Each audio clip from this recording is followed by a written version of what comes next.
रात हारून भट्ट का साथियों के हमरा रेस्क्यू 1122 भागोवाल ऑफिस का दौरा। चौधरी मोहम्मद इस्माइल का पुरतपाक इस्तकबाल, मेहमानों के एजाज में पुरतकल्लुफ इशाया।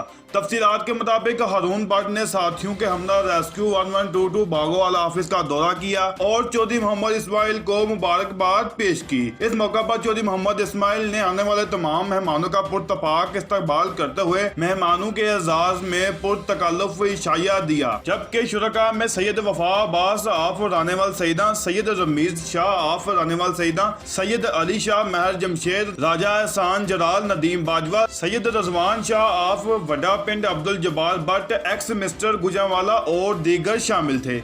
इस मौका पर हारून भट्ट ने चौधरी मोहम्मद शरीफ के उम्दा इक़दामात को सराहते हुए हराजे तकसीम पेश किया और चौधरी मोहम्मद इस्माइल को मुबारकबाद पेश की। उन्होंने साथियों के हमला मुश्तरका बयान में कहा कि रेस्क्यू 1122 का भागोवाल में क़याम तकरीबन 100 से जायद गाँव के लिए इमरजेंसी में एक नायाब सहूलत है, जिससे फायदा उठाते हुए भागोवाल और करीबी इलाका मकीन अपने अजीजों अकारब की जान बचा सकते हैं। उन्होंने मजीद चौधरी मोहम्मद इस्माइल की दुआ करते हुए कहा कि अल्लाह ताला आपको इस्तकामत अता फरमाए और मजीद ऐसे मंसूबे लाने की तौफीक अता फरमाए। जबकि दूसरी जानब चौधरी मोहम्मद इस्माइल ने कहा कि रेस्क्यू 1122 का क़याम महज अल्लाह की रजा के लिए है और इंशाअल्लाह अपने वालिद चौधरी मोहम्मद शरीफ के ज़ेर शफ़क़त मजीद मंसूबे लाए जाएंगे, जिससे आम अवाम मुस्तफ़ीद हो सकेगी।